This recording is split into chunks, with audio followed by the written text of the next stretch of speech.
আপনাদের শত্রুর জীবনে বিশাল বড় ঝড় উঠতে চলেছে, যে ঝড়েতে আপনার পার্টনার,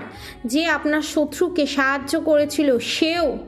হ্যাংডম্যানের পজিশনে যেতে চলেছে এবং আপনাদের যে কষ্ট,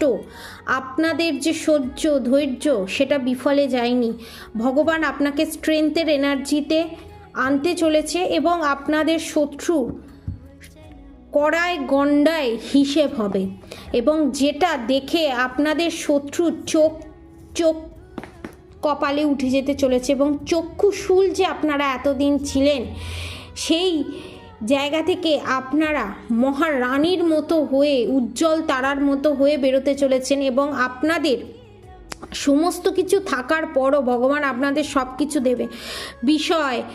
সম্পত্তি, গয়না গাটি, টাকা পয়সা সমস্ত কিছু দেবে, কিন্তু সব কিছু থাকার পরও আপনারা যে গ্রাউন্ডেড থাকবেন এবং আপনাদের মনে যে কোনো অহংকার থাকবে না, সেইটা দেখে আপনাদের শত্রু হতভম্ব হয়ে যেতে চলেছে এবং আপনাদের রিউনিয়নও হতে চলেছে এবং আপনার মনের মানুষও হতভম্ব হয়ে যেতে চলেছে যে এটা কি করে সম্ভব, কারণ আপনি নিজেকে ব্যালেন্স পজিশনে দেখতে চলেছেন। রাধে রাধে।